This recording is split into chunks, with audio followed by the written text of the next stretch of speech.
That's what's wrong with my mic, it's muted. Okay, yep. Why is it hissing?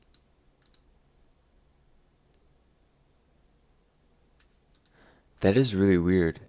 You can still hear my mic through the mute. What? That's what's wrong with my mic, it's muted. That is really weird. Oh, God. Anyways, I don't know what today's stream is, and yeah. I need to do a little research. Uh,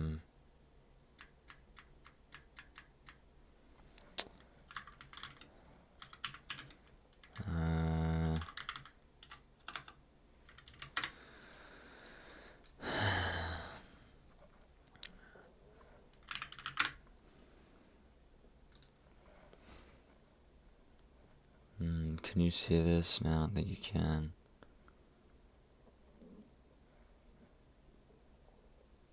That sucks.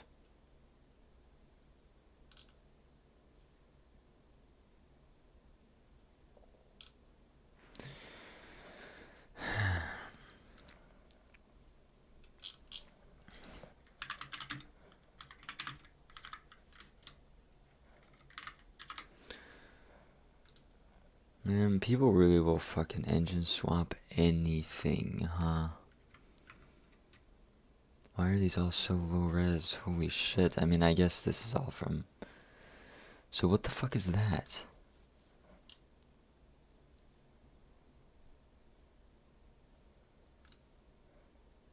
I did this abomination. Yeah.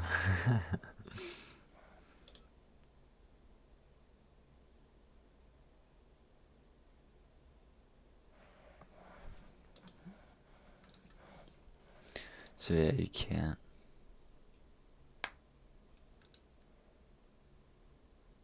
Not unless the... What the fuck do you call that? Why can't I remember? The... I don't... Valve cover, yeah. Not gasket, just valve cover. Yeah, it covers the valves. Yep.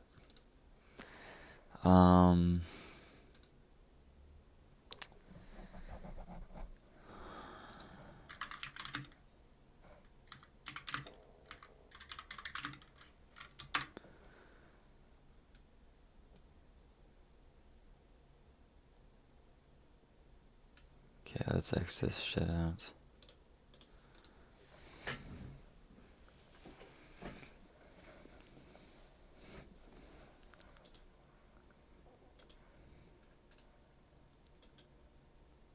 Oh my god.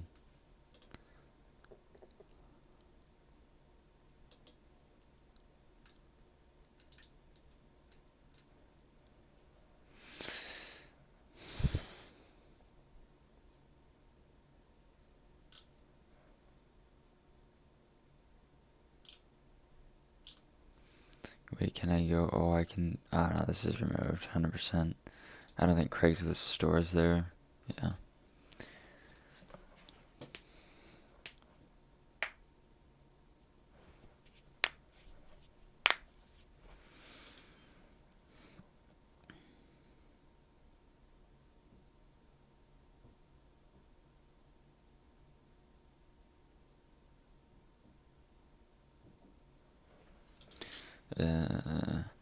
I really do like, man, this is really the peak internet.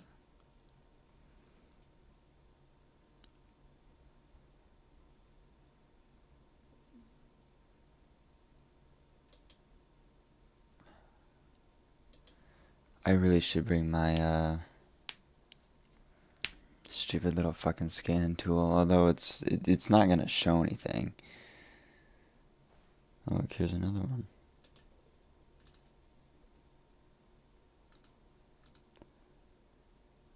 I guess these things do make the 200,000 miles.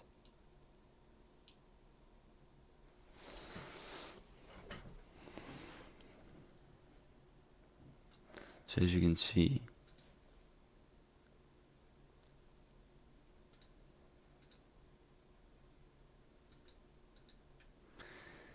and I guess these make it to 200K, because, I mean, I've seen quite a few of them that are like that. Oh god, Miata with 60,000 miles probably wants $60,000. That is a nice Miata. It's fucking crazy, man. Like, why? Why the hell do people save their shitty, like, and adjusted for inflation, like 20K, 25K, mass-produced roadster? What does this guy have on his fucking hood? It's actually kind of cool.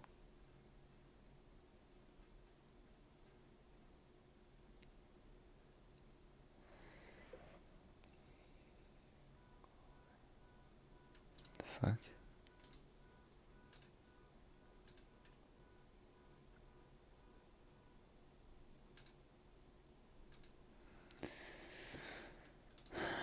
God, the fucking stance.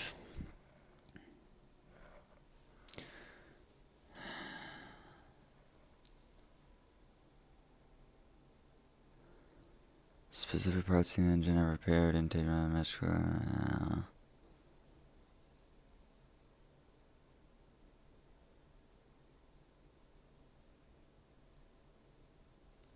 Look for a thermostat leak, O-rings on the, yeah.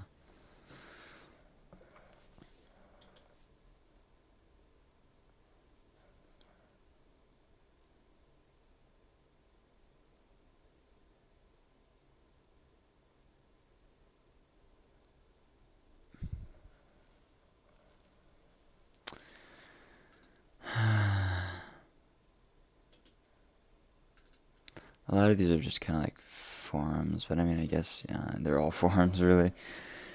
It's just with something like this, there's more forums.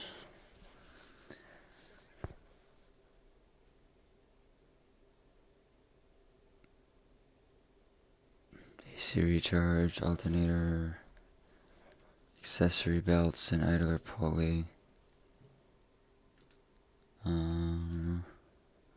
Suspension, yeah.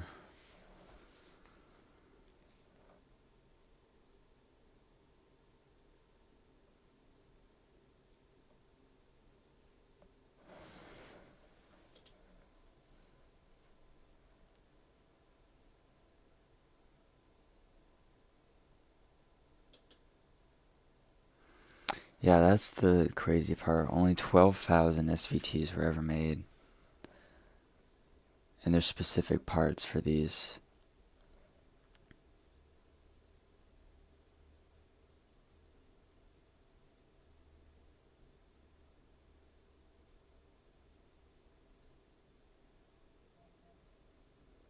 $8K. That is a lot of money, my guy.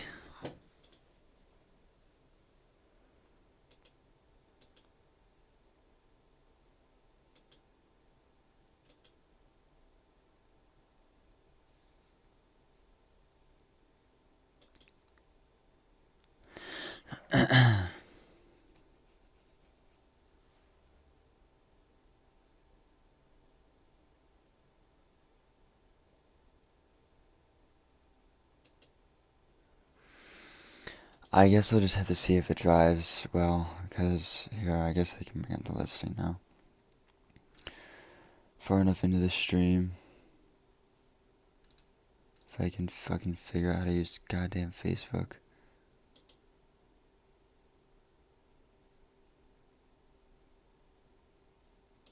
Okay. Here is the listing. So, okay, a few things with this, right? This absolutely, like, even, like, even in just these pictures, this thing looks like, legitimately, it is a few years old. Like, incredibly clean. Incredibly clean. Like, I don't understand how, like, right? There's no way that someone has kept this car this nice. All the body panels, the paint, the wheels aren't fucking curved as shit. Everything's not rusty. Like, there's no way that someone keeps this car this nice, but doesn't just, like, everything under the hood is just a complete bag of shit. There's no way. This car is 20 years old now. Technically 21 because of the stupid model year thing, but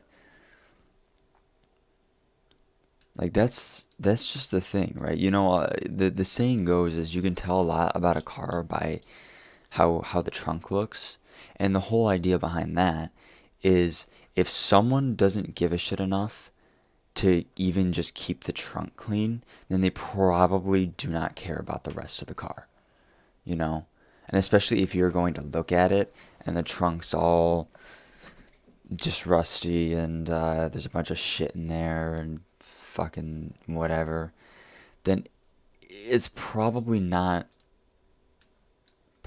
nice. But like even these seats, he said there's a tear in one of the seats in the driver, which is like insane. Just a tear in 20-year-old seats.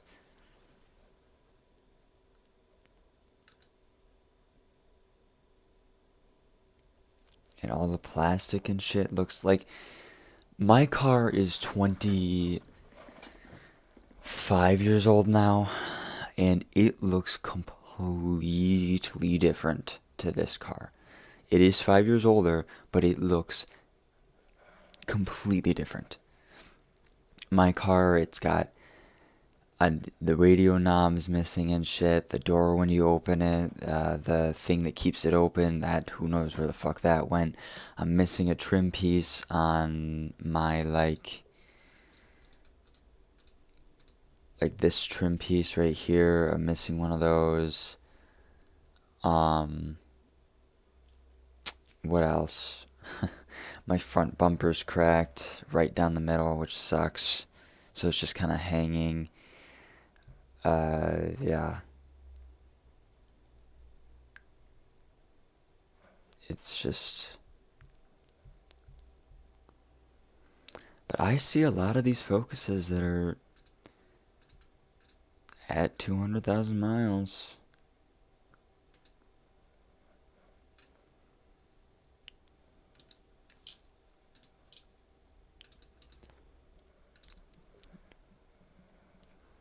I don't know.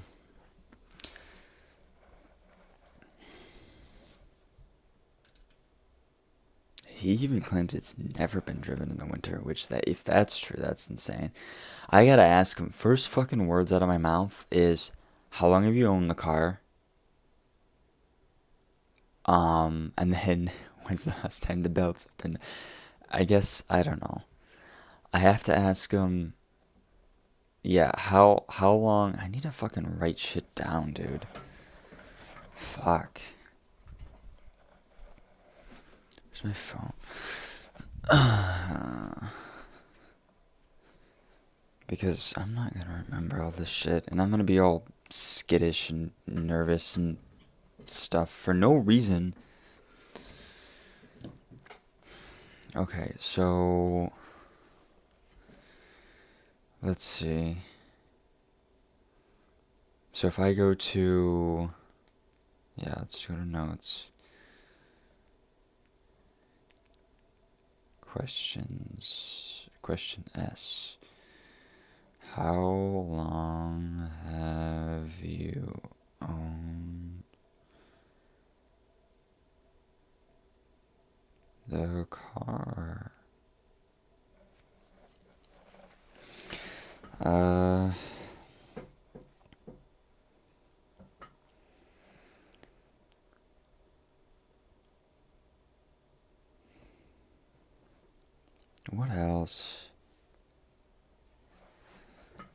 Let's look on here. So, new battery, AC compressor. I don't care really about that stuff. As long as, like, if the AC compressor goes out, I mean, yeah, that sucks. But, like, who cares, really? Not me. I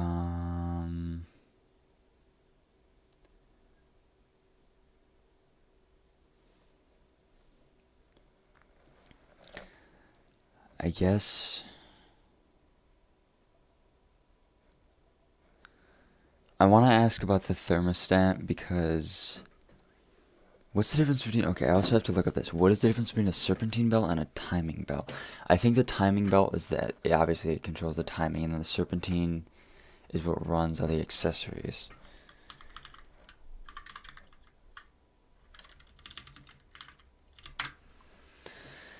Timing belt is located inside the engine and keeps the crankshaft and camshaft in sync. The serpentine belt is the what runs all the engine accessories and efficiently. It connects the crankshaft on the outside of the engine to all the engine accessories. Okay. Yeah. So, yeah.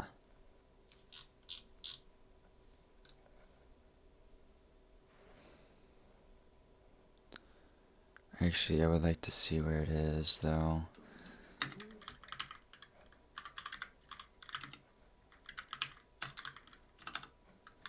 Please don't make fun of my spelling. Now there's a video right there. I fucking press this. Man, serpentine belts are the most... Oh, God, I forgot I was... Really? No. A new serpentine belt and serpentine belt tool. This belt is far beyond the years where it should have been serviced. Should have been replaced a long time ago. So we were yeah, that is rough. It at this time. As you can see over on this side, if you look up here, where the ribs are, there's a rib missing in the middle, some missing on the end. And I guess that's also a good question.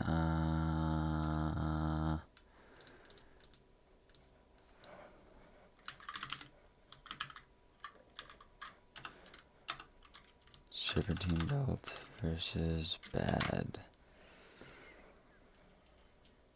images. So let me see. Oil soaked. So yeah, I guess cracking is obviously a good way to tell.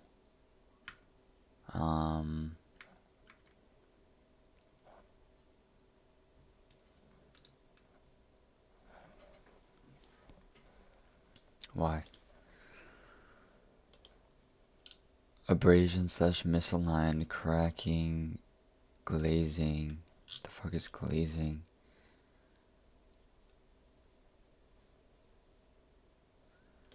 Glazing, pilling. If you own a late model car made somewhere on Earth, you better have serpentine belt is a single rib, it has all accessory, AC power steering, alternator, blah blah blah. Should require no maintenance, unlike belts on older models with a V belt. Backside of the serpentine and dry belt, or the smooth side, usually drives the water pump. If the serpentine belt gets oil soaked or glazed, it will slip and not provide proper circulation to keep the engine cool. And if there is oil on the serpentine belts coming from somewhere, you need to find out where and fix it. Look for tears or abrasions. Okay, so this is definitely something I should put. Look at... Here, we'll go down a little bit. Look at...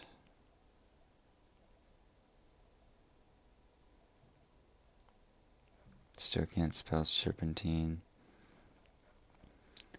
Look at serpentine belt. Look for tears or abrasions. I mean, serpentine belt is rubbing on a pulley flange or bolt as it winds its way around. This will happen more often as the belt gets older.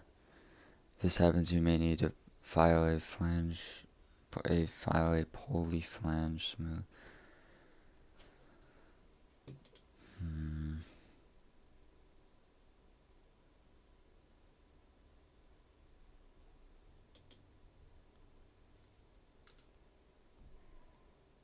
I really should fucking... It's just tough to find a place that'll do... Check the tensioner first. A good tensioner arm should exhibit a slight vibration. On the belt thread. And no visible vibration.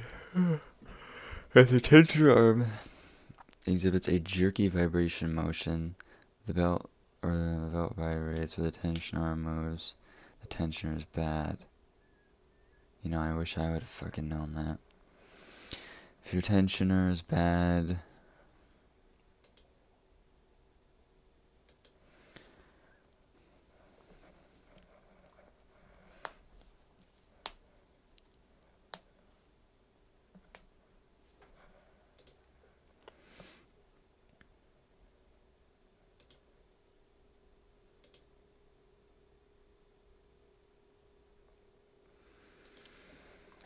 And like, honestly, I don't know, like, what is truly the worst that could go wrong?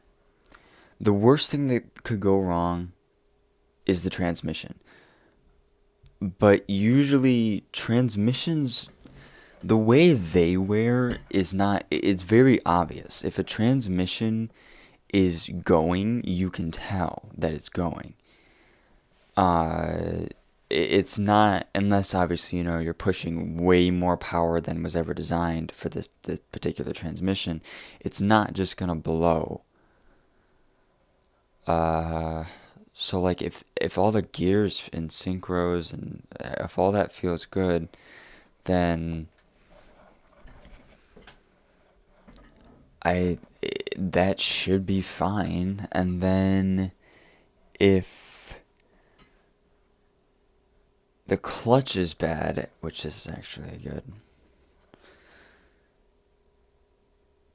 Yeah, I think that's probably like the worst thing that could go wrong is the clutch goes bad.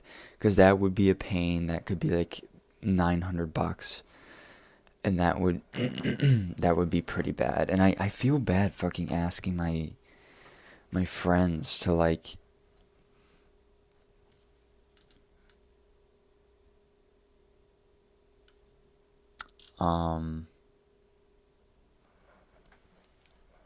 Yeah, I don't know. I just... Thanks, Grammarly. Okay. Ribs are very thin, so that is an indication of a extremely worn belt. How you get the belt off is at the tensioner right here. I'm going to use this tensioner tool. You can actually buy these at 1aauto.com. I'm going to use the 14 millimeter wrench bit. I will pull it down. That loosens the tension that's off there. I can loosen the tension on the tensioner. Pull this tool aside for now. And then off. I actually don't know if I got a new You can belt. compare the sides of it.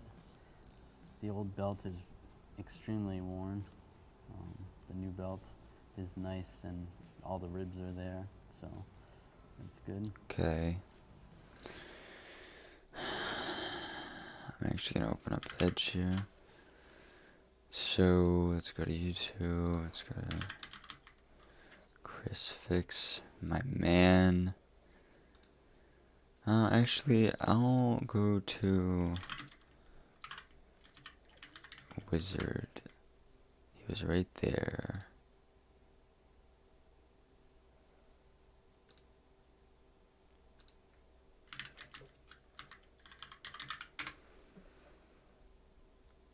Car tips.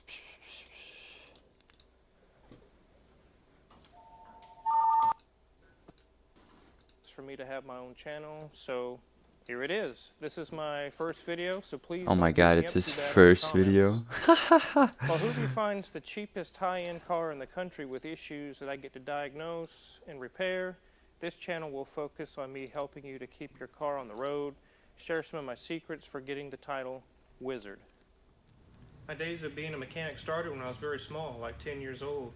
Shortly after my first shop opened, He's so I he's grew changed that so building pretty much. quick. Within a year, something's wrong. This looks like it's probably due for an oil change, but it's not been abused or anything. Probably about a quart. Some things to look at and some red flags. The first thing you want to do is, most of us will be familiar with the engine oil dipstick. It's usually yellow. You want to pull that out.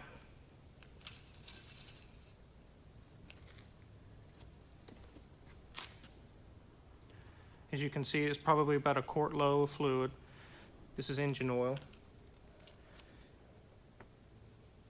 You want to look at the condition of the oil, see if it's really black, really dark.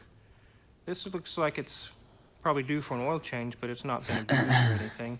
It's a little bit low on fluid, but it's nothing here concerning that's going to say something's wrong.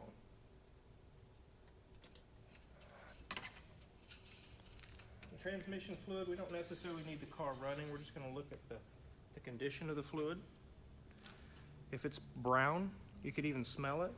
If it Do smells manuals like burnt have- plastic, something that's really foul, there's probably been overheated or something's wrong with the yeah. transmission. It should be bright red or maybe a little bit orange, Yes. but it shouldn't be dark brown. I mean, It I guess shouldn't look like that was a engine oil. stupid question. As you can see, it's pretty red. It's pretty clean. It smells fairly decent.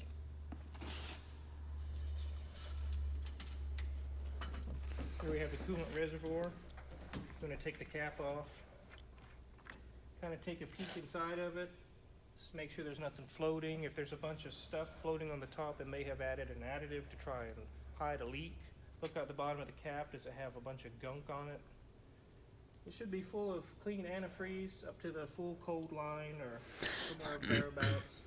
If it looks clean and green or red or whatever color fluid it has in it, pink, then you probably can move on to the next thing. And so we're going to go ahead and open the door. You want to take a look and see if it's rusted, if it's damaged. Look at the hinges, see if there's any issues going on there. Another thing you can look for is actually kind of weird, but cobwebs. If a vehicle's been sitting for a long time, they're going to have spider web. Sitting in my barn, it's been sitting in my garage for a year, blah, blah, blah. There's always spider webs. The engine bay, you could check. But that'll give you an indication. This vehicle's been sitting for quite a while. And why? Started, and we're going to listen. Just basically just going to sit and listen for any loud knocking or tapping or scraping, any kind of noises abnormal that you might hear. This particular vehicle sounds pretty good. It sounds smooth and quiet. Okay, so the next thing, we're going to look into the vehicle history. You want to check the glove box. There might be service records. There might see if the owner's manual is there. And who knows what you'll find in there, like, I don't know what the hell that is. It looks like an artificial heart. Yeah, it's dripping everywhere. I don't even know what that goes to. I don't even know why it's in. Wow, this one's nice. Welcome to Crazy D's Auto Sales. How can I help you today? I'm just here shopping around, looking at what you got for sale here. It's a nice rolls over there. Well, I tell you what, this is the buy of the day right here. This thing, we got it marked way down. It runs like a top. It's a straight, nice machine. I was actually kind of looking at this one. This one's pretty nice right here. Well, that one's great and everything, but this is the buy. This is gonna, I mean, when you figure in everything with this thing, the luxury and quality of the machine, you're gonna be up 10 grand ahead. You'd be losing money not to buy this thing. That one looks like it's been in a fire. It's had a few issues, but it'll buff out, a little cleanup. Buff out? Yeah, buff out. You get that thing looked at that pretty. Can't believe he was doing these skits when he's not. Well, I mean, you can look at it. We know there's something wrong with it, but there could be a vehicle that doesn't look like there's anything wrong with it. If they keep coming back to the same vehicle over and over, there's a reason. They want to pawn it off on you, and they want you to drive off in it, and it's their headache gone off their lot, and now you're stuck with it. But I'm really interested in this car. Well, let's take a look at it. There's not a lot I know about it. It's fresh on the lot, but we'll take a peek. So, well, I'll check the trunk and see if it's clean in there. And oh my God. That's okay. You didn't see nothing. I told Vinny to clean this thing out. What was that? Who is that? That's nothing. Don't worry about that out later. Let's check out the interior. Are you sure? Yeah, he'll be fine. So there's lesson number 2. Obviously, you're probably not going to find a dead body in a trunk. But if you come across something that just totally is like, what is going on here? Something that's in this situation, I would leave the lot. Probably call the police. I mean, what in the world? Really? Look at how nice and shiny that motor is.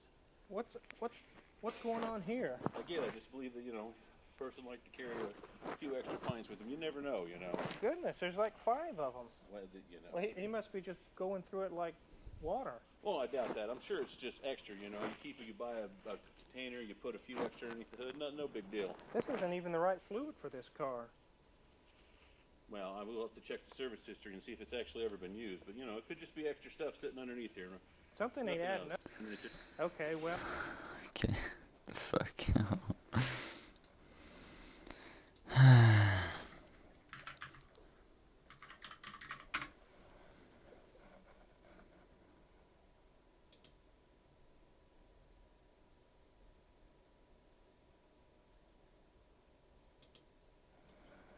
Oh God. He had a lot. Hey guys, Chris Fix here, and today I'm going to show you how to inspect a used car before you buy it. I just drove by this car for sale on the side of the road, so I'm going to go take a look at it and show you everything that I normally look at when checking out a used car. Now, there's no owner to open the doors, so I can't go for a test drive or anything like that. I literally just saw this on the side of the road, and I'm seeing this car for the first time with you guys. So I'm going to show you how to figure out if it's worth the time and effort to call up the owner and go for a test drive. It's Now, a the best weird part is spot to anybody just. could inspect a used car. You don't need to be a car expert. You just need to know what to look at, and I'm going to show you all of that. So let's begin. Now, when inspecting a used car, there are 5 main things to look at. The first thing you need to look at is the for sale sign. It gives you a ton of information, such as mileage and price. Sometimes that price is so ridiculously high, it's not even worth your time, because you'll never negotiate it down to your buying point. If all that checks out, the second thing you're going to look at is the body. You're going to look for dents, scratches, rust, and stuff like that. The third thing we're going to look at are the wheels and tires, because tires and wheels are getting expensive, and it's definitely important that your tires are in good shape. The fourth thing we're going to look at is the interior. Since we can't get in the car, we're going to look through the window, but we're going to look for stuff like rips, tears, and any options the car has. And number 5, the last thing we're going to look at is underneath the car. You're going to look for rust, I feel leaks, like and any damage to if the you frame. have the balls and if you just, I think it's not even the balls, if you just don't give a fuck about what people think about you, if you motherfucking show up with a goddamn clipboard, okay, that's what I'm talking like here. If you show up to a house with a fucking clipboard, I think frame indicates that's that it. was This built is in truly the This best might way, seem like but a lot to remember, but I made it really simple for you, and in the description is a link to my how to buy a used car checklist. This way you can print this out, keep it in your car, and you won't forget to inspect anything when you see a used car on the side of the road. It's all right here, and you can even take notes. So let's get started. The for sale sign is going to give you tons of information. You want to look at the year, which is an 04. This is an X-Type. This is the 2.5, because they did make a 3.0. The mileage is very important, and then it gives you some information. He says it runs great, needs nothing, all-wheel drive, navigation, sunroof. Over here it says text and call, and you always call. I'll show you how to do that. At the end of this video, I'll explain the best questions to ask him, and then he has his original price crossed off, and then it says reduced to $3,000. Now this is a little trick people use, because then you feel like, okay, I don't have to negotiate, I already got $500 off, but don't fall for it. Just focus on the actual price, which is $3 grand. And if they don't include a price on their for sale sign, then don't even bother with the car. Think about it. Would you shop in a store that doesn't have prices on its items? No. That's Don't true. waste your time. That's one tip I've learned after looking at thousands of used cars. So now that we looked at the for sale sign, let's go look at number 2, the body of the car. All right, this is what everybody's good at, inspecting the body of the car. You're just going to be looking at the bodywork to see if there's any damage. So let's start at the front here. Right away, something that grabbed my eye is this scratch right here. Unfortunately, even a little scratch like this could cost you a lot of money. So this brings up the important point of you have to figure out what you're looking for. If blemishes like this don't bother you, scratches and dents can significantly drop the price of a car because people really focus on looks, and that ends up working in your favor. And don't think that fixing scratches and dents is easy. Even to remove a dent like this could be up to $100. And then if there's a scratch where you need to do some paint work, matching paint, especially on an older car, is difficult. So just keep stuff like that in mind. Now if you care about scratches and you saw this, I'd walk away from the car because this would be an expensive fix. Even though for this purchase I don't mind some scratches, these are pretty bad. And speaking about scratches, here's a really useful tip. When you're looking at the body of the car, never inspect a wet car, whether it's from rain or the car's just been washed. Water's gonna hide scratches and dents. Now if we come around to the passenger side, there's some scratches here on the door, touched up, but they didn't match the paint very well. And then if you're looking at the rocker panel here, looks like there's a hole covered by duct tape. Yeah, that's a hole. And there's a dent here, but that hole is pretty bad and it's gonna need some repair work. And then there's a dent right up here at the front quarter panel, which stands out pretty good. I noticed that when I first saw the car. Even worse is this front bumper, which they should have really just left alone. Looks like they tried to glue it or something. And that's gonna be a pain to fix. So overall, the body's just in fair condition. It's on the edge of what I would purchase, but I think these problems will help me knock down the price. And just because this is gonna be a commuter car for the city, it's not a deal breaker for me. Now that we're at the front of the car, the next thing to look at are these headlights. You can see these are all hazed up, and these headlights can get expensive. But you know I have a permanent fix, which is pretty cheap, so this isn't a big deal. Now's also a good time to check out the glass. Look for any cracks or chips because glass could get expensive. On this Jag, it costs over $500 to replace the windshield. While you're inspecting the glass, be sure to look at different angles because sometimes chips are hard to see. And since we're looking at the glass, check the inspection sticker because that'll give you an idea if the car needs to get inspected soon. Inspection also, if the sticker. inspection is not up Imagine to being. date, there could be a problem with the car or the car's been sitting for a while. You could also check out the brake rotors to see if the car's been sitting. On this car, you could see the rotors are shiny, which means it's been used recently. But if you see rusty rotors, that could indicate that the car's been sitting for a while. And I look for this because cars are designed to be driven. So if they sit for a long time, they could develop problems that might not pop up. Or he slowed down the video. Now that's It's how you check weird. out the body of the car. We did a great job covering everything. We have a good idea of the condition of the body of this car. So let's go look at the next thing, the wheels and tires. So we're gonna see how much life the tires have left. But before that, let's make sure all 4 wheels and tires are the same and not damaged. So the first thing we want to do is make sure all the tires are the same. In the front, we have BF Goodridge's. I checked the other side, and it's the same. Now I checked the rear, and both rear tires are the same, but they're a different brand from the front. Now this isn't the greatest setup, but as long as the tires are all the same size, and as long as the tires in the front match and the tires in the rear match, that's okay. What you don't want to see is a different tire on each corner. Like on my car. Next, make sure all the rims are the same. I had a friend who bought a car, and there were 2 of the same rims on one side, but on the other side, the rims were different. And he didn't even notice this until I pointed it out after he bought the car. Now, I don't know about you, but these wheels do not look good on this car at all. They're On top of that, okay. these wheels have a ton of curb rash I've all seen around worse. the rim, and the paint is chipping off, so this right here is a big expense. The last thing to check is how much life do the tires have left, since new tires are expensive. To do this, if you have some loose change, grab a penny and use the top of Abe Lincoln's head and put it in the groove of the tire. In the front, Abe Lincoln's head is covered by the tread, so there's plenty of tread left, but in the rear, you can see the top of Abe Lincoln's head, which means you need new tires. And if you don't have a penny, there's a wear indicator band in the tread of the tire. So when that band is touching the edge of the tread, that means you need new tires right away. Now these rear tires here would be dangerous to drive on in the rain or the snow. Make sure you go ahead and check each tire, and on this car the front tires are in good shape, but the rear tires need to be replaced. Tires are very important for safety, and they could get expensive. Plus most people don't think about checking tires on a used car. Now that we're done looking at the wheels and tires, Who the let's fuck? take a look at the interior. Since the owner isn't here to open the door for us, we're gonna have to look through the glass, but there will be plenty to look Oh at. my So let's god. take a look and see. So you're This looking for before he anything kinda that's hided dangerous. his The first face. thing I look at is to see if the car's an automatic or a manual. It's This funny. is an automatic, which is what I'm looking for. Then take a look at the seats and see if there are any rips or tears. These seats look like they're in great shape. Next, look at the steering wheel and see if it's worn out. And again, this looks like it's in good condition. Also, check out the headliner to see if it's sagging anywhere. And in this case, it looks good. You see a cut along the middle of the seat. So that pretty much covers the interior. Now for the last thing we're gonna look at, let's check under the car. I'm starting at the front of the car, and the subframe looks straight and it isn't rusted. Next, I'm looking for any leaks over by the engine, and there aren't any visible leaks, which is good. So now we'll go from the front of the car to the side, and we'll work our way around. These Jags are known to have problems with rusting right under the rocker panels, so let's see if there's any rust underneath. And looking over here, this looks surprisingly good. I actually checked out one Jaguar where I touched this and the metal broke off in my hand. So if you have an interest in a particular car, definitely do a little research so you know what to look for while you're inspecting the used car. Now the other thing is make sure you look at the frame and that looks straight and there's no rust on that either. Looking towards the center of the car, everything is rust free and it all looks really good. Now let's move to the rear. Under the rear, a good thing to look at is this spare tire carrier, because if the car was in a significant rear end collision, it's really hard for body shops to unbend this metal, so there will be obvious crumples or damage to this piece of metal if it was hit hard. Looking at the exhaust, it's rust free, which is great. The rear suspension looks really good. There's no rust, the shocks aren't leaking, I don't see any oil or grease anywhere. Where the differential is, I don't see any leaks. And looking at the other side, everything looks good there as well. So let's quickly check out the other side, and this side looks good with no rust, everything looks straight and solid, and the underside of this car was pretty good compared to the other cars I've been seeing. Alright, and that covers the 5 main areas you should look at when inspecting a used phone.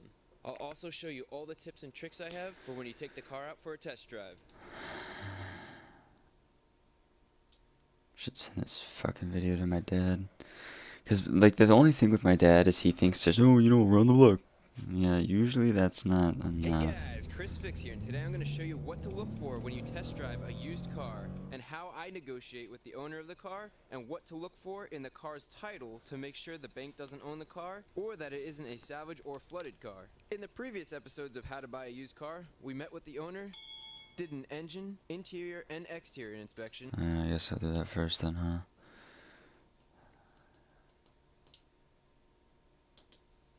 Hey guys, Chris Fix here, and to check the VIN for free. And in the third video, I showed you how to inspect the engine. And in this video, I'm going to show you how to use my checklist to show you how to check out the interior of a car, and a little bit of the exterior too, to make sure you don't get stuck with a bad car. My checklist is available for you to download and print with the link in the description to show you phone, how to figure out what the car's window. In the Okay, there's more to this fucking series. Test drive. How to get it? Hey guys, Chris Fix here. Show you what questions. Hey, how's it going? I'm calling about the Jaguar. I have a couple of questions.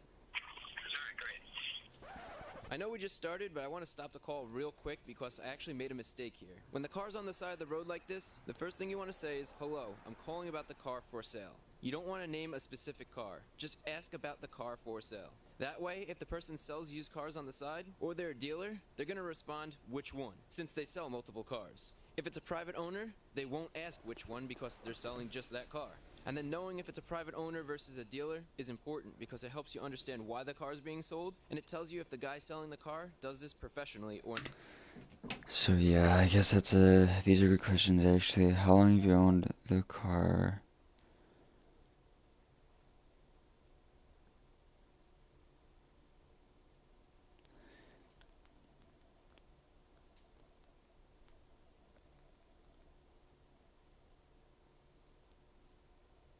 I probably won't ask why you're selling it, but Okay, so let's go back to the call. let's see. Could you tell me a little bit about the car, like how many miles, does everything work in it, does it need anything? It's a 2004 Jaguar X-Type, all-wheel drive. It's great for the snow. There's a sunroof, navigation system, basically all the luxury options that come with a Jaguar. Everything seems to work well. The car doesn't really need any work. You might need some front brakes soon. My wife just uses it to take the kids to school and to soccer practice, but other than that, it runs great. Okay. Could you tell me why you're selling it? I need a bigger car. Taking the soccer practice just doesn't really work in this car, so I'm thinking about getting an SUV. Gotcha. Okay. Are there any check engine lights? No, not at all. There was one a while back, an oxygen sensor. I had it replaced, and the light's been off ever since. And I noticed the front bumper has a crack on it. Do you know what that's from? Yeah, last year I was parked on the street during a snowstorm. Plow hit it in the front. I tried to use some epoxy and glue it back together just so it was drivable. It doesn't look great, but it works. Still together a year after. I'm sure you can replace it with a part from the junkyard. It shouldn't cost too much. And how much are you asking? $3,000. Awesome. Okay, great. Well, the car sounds nice. I'm looking at it That's right true. now, actually, in the parking lot, and I'm looking for a Jaguar. Could we go for a test drive sometime? Are you free this week? Not this week, but I can do it, how's next Friday? Yeah, next Friday works. Does around 3 work for you? A little later.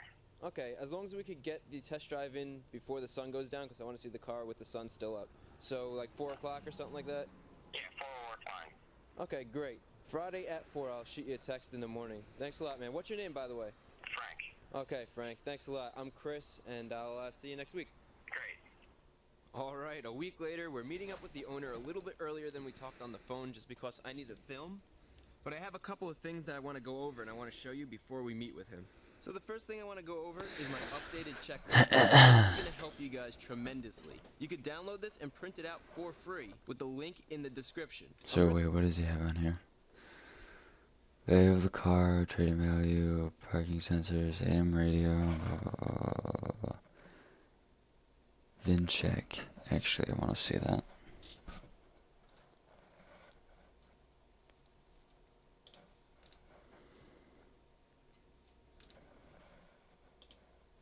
Download. You can download it. That's weird. Does he not have the things up anymore? That sucks.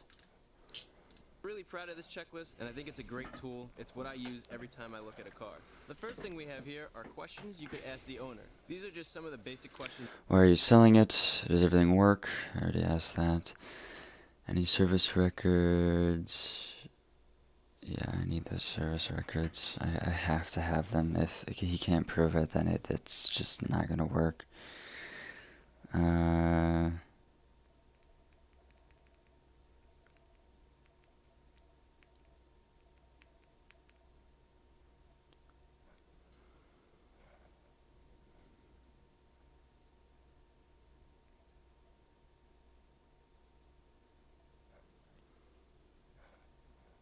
Do you have the receipts?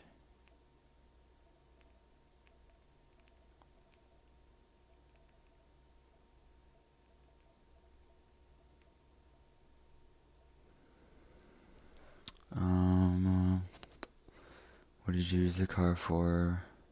That's a good question. Although I think it's fairly fucking obvious.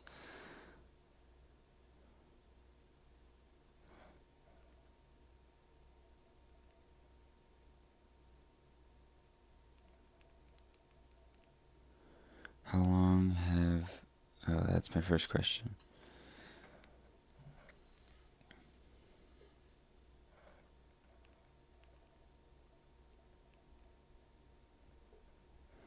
How many how long have you owned the car /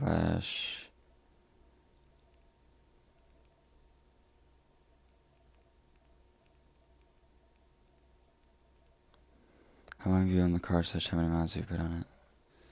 Are you selling it? Do you have receipts for the work done? That I definitely want to ask the owner. Things to bring: magnet, flashlight, paper towel, pen. Yeah, that's a good idea, actually. When I meet him. But make sure you also ask him any questions you have and that you could think of. Next on my checklist, I have things that you want to bring. The first thing you want to bring is an OBD2 scanner, something to plug into the computer. I have a very shitty one. Make sure that you bring one of these fridge-type magnets. They're weak, but they're perfect for testing to see if there's any Bondo or body filler used. I over don't the body care. work. Good idea to bring a Motherfucker flashlight brings, because like... you can't see some certain spots in the engine compartment. A flashlight will help you light that up. Bring a paper towel, depending on what vehicle you're looking at. You might be able to check the transmission fluid, the oil, the brake fluid, and the power steering fluid. And then finally, bring a pen so that you can check off different things on your checklist to make it easier to make sure you didn't miss anything. The next thing on the list, after you go see the car initially, you get home, you want to make sure you check the value of the car. I'm going to show you how to do that in a second. You want to check the VIN, so make sure you record the VIN number. I'll also show you how to do that. And there's free VIN checks. Okay, so let's see if this website still functions. VIN RCL VIN RCL safe car. Cool. Recalls by lookup. So this isn't like... Where's my always not another recall?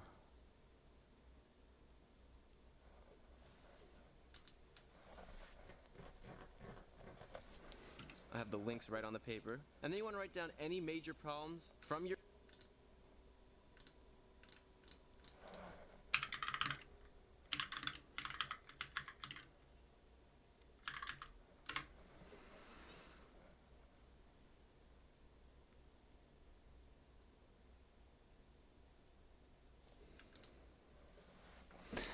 NC, NICB, NICB, fin check.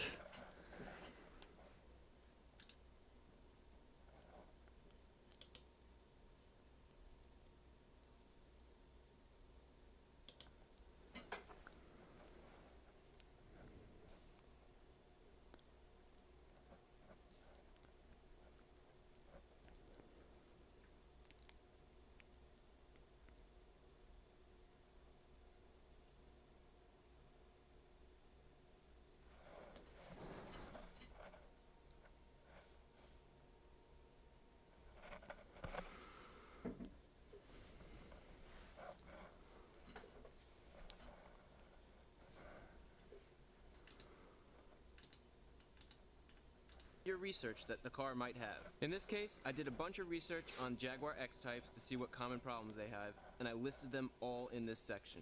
So let me show you how to find the value of the car. So there are two different sources I like to go off of to find the value of the car: NADA and KBB. They're just two different companies I use. The first thing we'll look at is the NADA value. You plug in all the information about the car, the year, the mileage, the options it has. In this case, we have a rough to average condition car. And when you're negotiating, you want to try to get as close to the trade-in value as you can. The trade-in value is how much a dealership is going to give you for the car if you decide to trade it in. So in this case, if the dealership's going to get around $2,000, that's what you want to try to get it for. The trade-in value is the value that I go off of to find a good deal. If you could get it anywhere near that value, you got yourself a good deal. Now, if we look at the Kelly Blue Book pricing, the trade-in is significantly lower than what the guy's asking. The guy's asking $3,000, and the trade-in value is around $1,000. Even if you know what the value of the car should be, don't expect somebody to drop that much just because you tell them that's what it's worth. So from all this information, we have a good idea. We want to be between $1,000 and $2,000. I'll leave links to the sites in the description so that you can easily find them and check the value of the used car you're looking at as well. The next thing I have are two different sites that are free to check the VIN. You could use a paid service, but realize even the paid services aren't going to tell you the whole story all the time. It only tells you reported problems. And a lot of times people won't report accidents to their insurance company, so there's not going to be a record of that accident. So even if you pay for a report, you won't know for sure if there's been an accident or not. Real quick, if you don't know where to find the VIN number, there's a VIN number located at the driver's side where the windshield meets the hood, right here. I always write that down or take a picture with my phone so you can look it up later. You can actually search a VIN number in a Google search, and sometimes you'll be surprised at the info you might find. But I have two good sources that you could use that are free that'll check the VIN. I put these links right on our sheet so you could easily find them. And the first one is going to be the National Insurance Crime Bureau. You put in your VIN number and it tells you if there's a theft record, and it tells you if there's a total loss or a salvage record. In this case, this Jaguar came clean. The next link is just going to tell you if there's any recalls for the vehicle, because you want to make sure that recall work has been done. Again, you put in your VIN and it gives you any information about that. And one really important thing that I found out by putting in the VIN number is the actual year of the car. The owner says it's a 2004, but in reality, this is a 2003 Jaguar. So that changes the value of the car and how I'm going to negotiate that value. So even though there's no problems or anything with the car, I got valuable information about the correct year. So we haven't even gone for the test drive yet, and we got so much valuable information. And the other thing I want to say, before we go meet the owner is really nice. He's letting me film. He asked me not to include him as much as possible. I'll blur out his face. He's not going to be too involved except for the actual test drive part, and obviously meeting him and negotiating. But I told him, don't worry, I'm going to try to go as quick as possible. And the whole idea is to teach you guys what I do when I go look at a used car. So enough of this chit chat. Let's go drive over there and check out the car. So I'm just waiting for the owner. He'll be here in a few minutes. And one thing I want to mention is meet in a safe location. We're in a parking lot. You can see it's super busy. There are tons of people. It's a public place. Very important. Also, make sure you don't have your money on your person. You want to have it in your car. So put the money in the glove box so that, if somebody tries to jump you or something, they don't have any money to get. And then finally, don't get emotional. That's super important. And there's the car. Okay, good. So he's here. Don't get emotional. Don't think about buying the car today, because 9 times out of 10, you're going to be walking away. And the other thing is, don't be afraid to walk away. You don't want to get caught up thinking, I really need this car, or I really want this car, because then it's a lot easier to make bad decisions and overpay, and that's definitely not what you want. So with everything that we just went over, let's go and say hello to the owner and check out this car. How you doing? Chris. Frank. Nice to meet you, Frank. All right, here she is. So as you know, I'm filming. I want to film this so that people could know how to buy a used car. Yep. This might take a little while, but I'm a serious buyer, so Take all the time you need. if I could get the keys and check stuff out, that'd be great. Absolutely. Are there any other keys besides this one? No, unfortunately, that's the only one. Okay, that's good to know. Okay, let's go check out this car. So in the next video,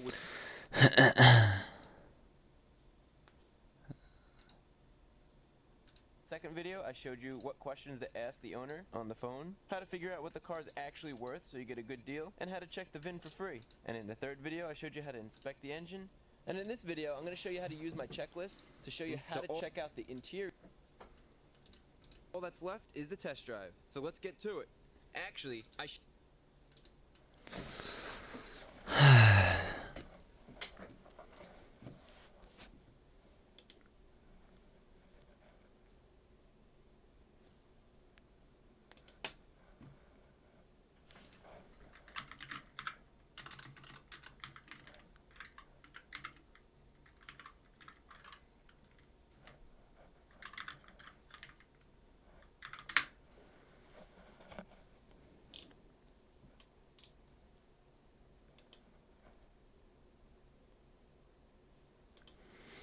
don't get it. A maximum of 5 searches can be conducted within. Oh, okay. Never mind. Yeah.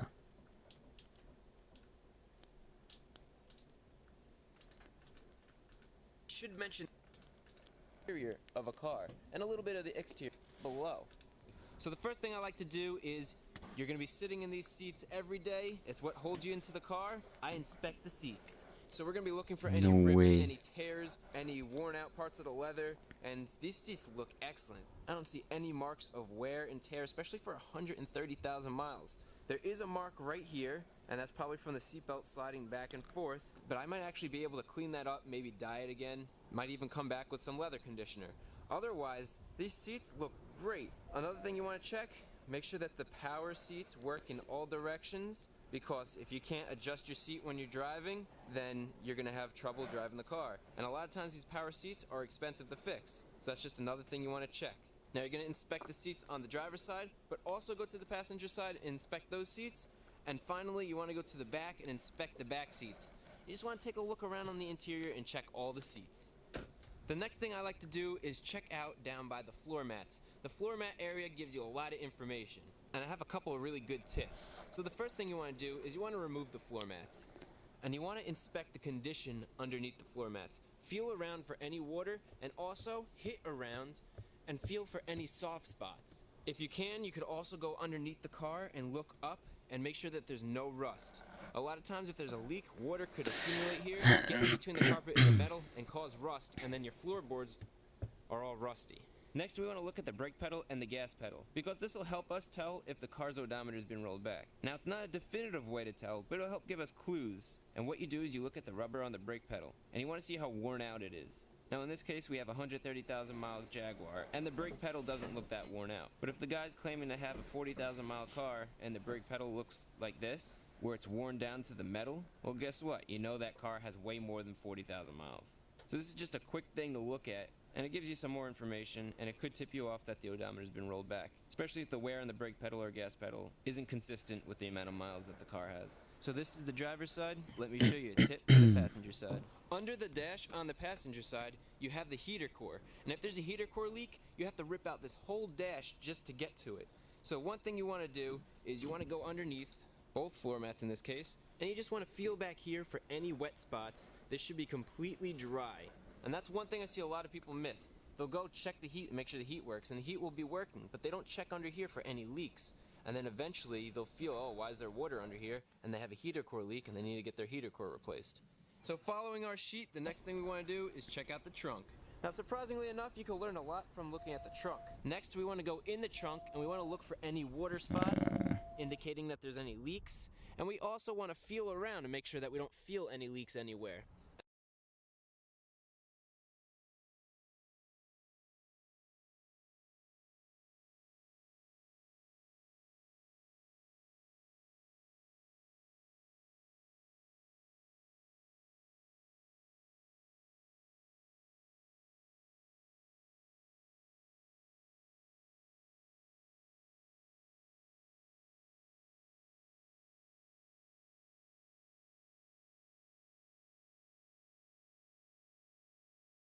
And another place water likes to collect is down in the spare tire well.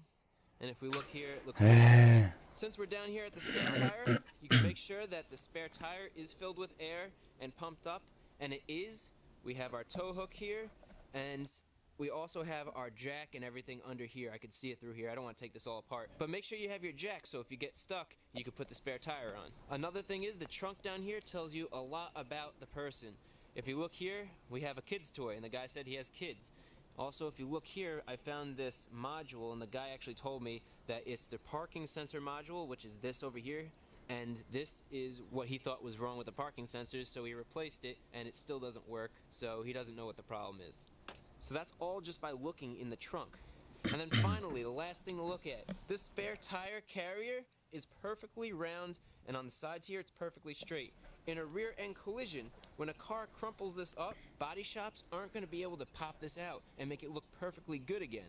So if this looks indented at all and doesn't look straight and factory, and if this glue here doesn't look factory, then you might have had a serious rear end collision. So that's something you want to look for. And as I put all this stuff back in, the last thing you want to make sure is if you have locking lug nuts on your vehicle, make sure you have that lug nut key, because trying to get the tires off without that lug nut key is sometimes a pain. Alright, now comes the tedious part where having this sheet is going to help out a lot, because we have a lot of things that we need to check out. Cars these days come with tons of options. I mean, we have navigation here, heated seats, there's a sunroof up there. So we need to make sure that we check everything to see if it works or doesn't work. So let's get started checking out the interior by checking out the gauges first. I should also mention, it's a good idea to make sure that the car will The lock fuck is that key? and unlock when you hit the buttons. And the hood pops. And I don't want to hit the button for the alarm, but the alarm works. So now let's go check out the dashboard. Put the key in the ignition, turn it to the run position, but don't start the car. The check engine light, airbag light, and ABS light should all come up. You can do this a few times to make sure.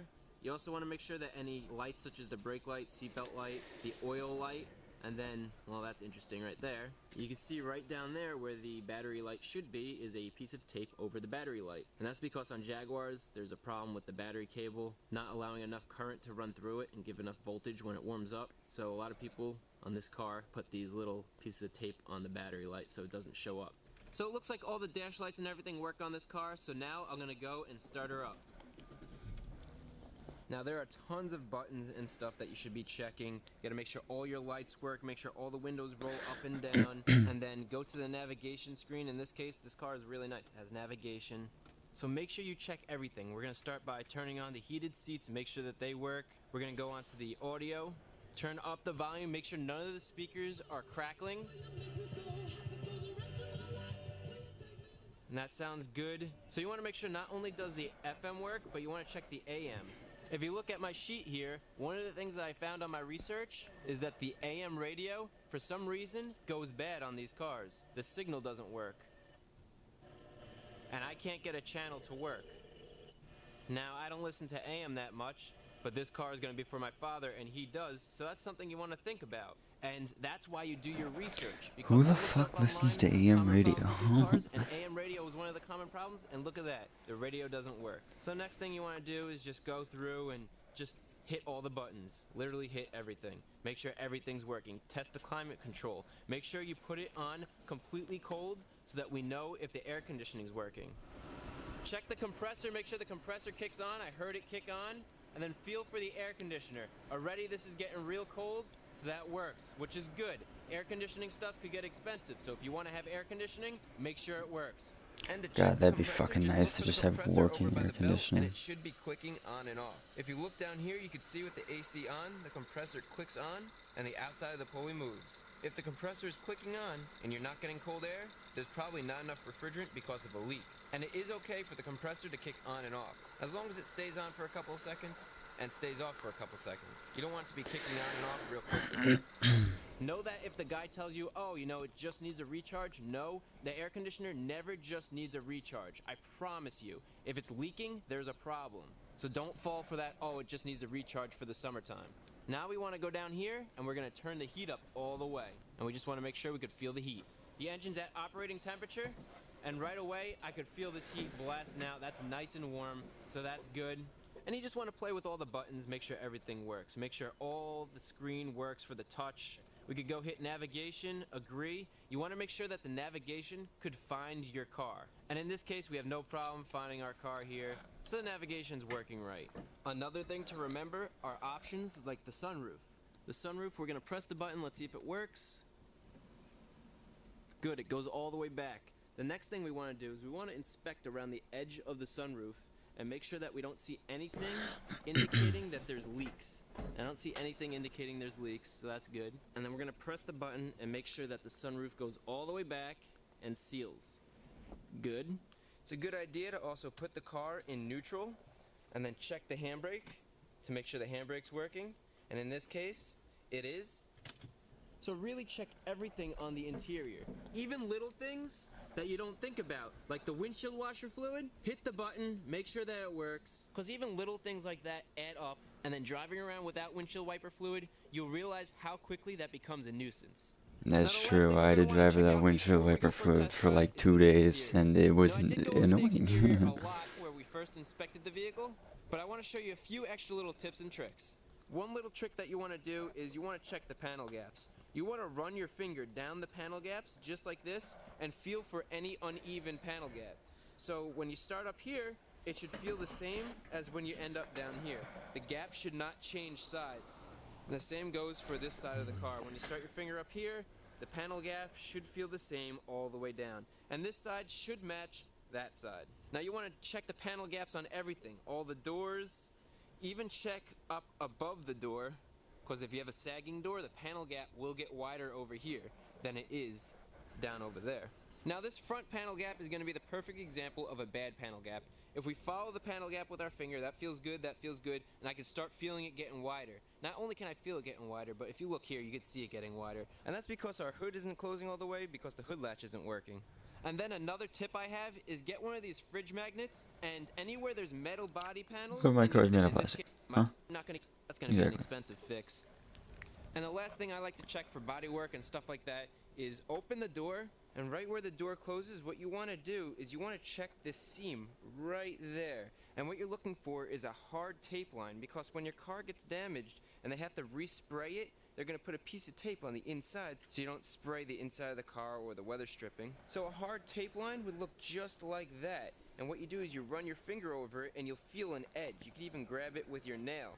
In this case, this edge was just wax. It was able to rub right off. But that's exactly what it would look like. So instead of wax, it'll be dried clear coat or dried paint that'll have a little lip to it.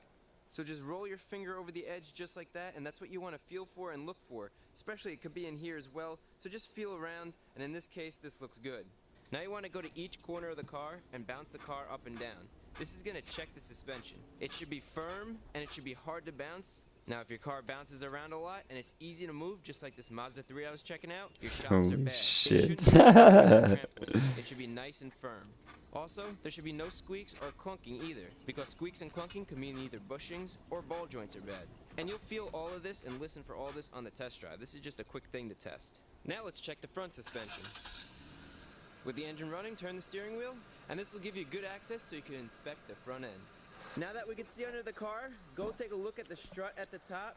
While you're inspecting the strut, if you see rust on these coil springs, that means it's bad. Also, if you see any oil leaking out of the strut itself, that also means it's bad. And it just looks like it's wet. It's nice and shiny. In reality, it should be dried, but this is a bad strut.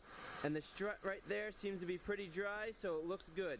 Next, we want to move downwards We want to take a look at the axle boot right here, and the axle in general. So the axle looks nice and straight, and the boot isn't leaking anything, and I don't see any grease anywhere around here, so that's good. And since we're looking at the axle, right to the side here is the brake caliper, and you just want to check over here, and you want to make sure that you don't see any leaks, any brake fluid. And then since we're on the brakes, if we look at these rotors here, these rotors are shot. You can see all the different grooves in them, but we already knew that it needs brakes. And then finally, if we look at the ball joint at the bottom here, that's the ball joint right there. You want to make sure that it's not rusted. You want to make sure that it's not leaking any grease and that's pretty clean. And a lot of these suspension components you'll be checking when you go for a ride, so you'll feel it or you hear it. So that's just a quick way to do an inspection down at the suspension, and just look for any oil, any leaks, any grease, any cracks. So check all 4 wheels. So the last quick thing I want to cover before we go for the test drive is the tire alignment. You want to take a look down the car and see if the tires are tilted inwards or outwards. Sometimes it's easier if we go to the back here, and you really get a good example of negative camber here. So the tire is supposed to be straight down this body line, almost like the front tire, but the rear tire is tilted inwards. So there could be a suspension problem, such as a worn out spring. And another way to check for tire alignment is to look at the treads. I showed you before checking the treads to see how deep they are, but now we want to see if they're all the same depth. Yeah, holy across. shit, that is. And right away you can see here, look at that. This side has nice tread depth, but the inside here is getting worn down to the belt. So this is going to need new tires. This is getting worn out faster because the contact patch is more on this side of the tire because the tire is tilted inwards. As you could clearly Got the see. track set up. So you need to make sure you check the rear alignment and the front alignment on all 4 tires. All right, and that is what you want to do to inspect the interior as well as the exterior of the car you're looking to buy.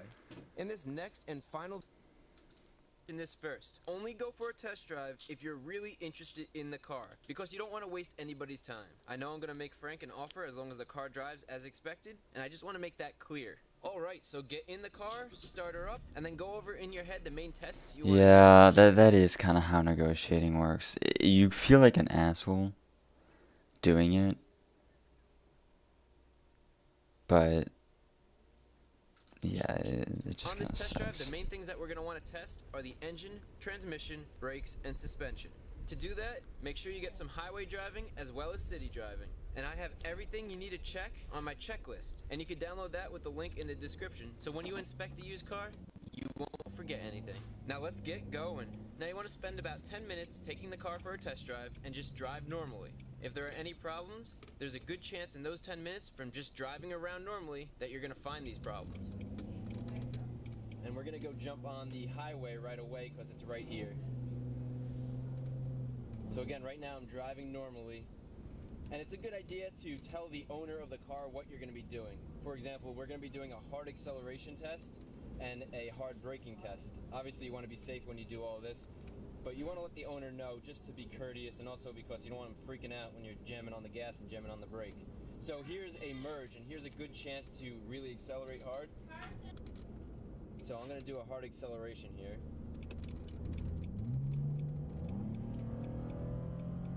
The engine's warmed up.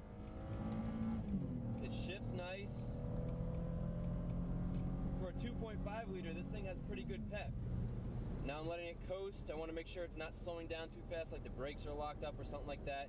That definitely passed the hard acceleration test. I do feel a little bit of a shimmy. You were talking about the brakes being no good, so that could be from the brakes. Don't forget to test the cruise control. Turn it on with the button back here. It comes on the screen, and then you hit set. There we go. Beautiful. It works. And then when you hit the brake, it shuts off. Awesome. I'm gonna actually get off here. So it was a relatively short highway test. We don't have to go far. We just want to make sure it feels smooth. Everything felt really smooth. Do you ride this on the highway a lot, or are your trips local? I take it to the city every once in a while. It handles pretty well on the highway, in my opinion. But typically, it's pretty local. It's a good idea to ask the owner a lot of questions, whatever comes to mind. He knows the car, you don't. He knows how he's driven, you have no clue. You know these roads pretty well. Yeah, I'm familiar with the area. I'm about a half an hour away, so I've been here plenty of times. The mall's right around the corner. Yeah. So now we're gonna do the city driving. We're just getting a feel for how it reacts under stop and go. So now I'm gonna hit the brakes hard because it doesn't look like there's anybody around. So go to speed limit, and I'm gonna try to lock up the ABS. So the ABS didn't turn on. We didn't get any skidding. I'm gonna try it one more time.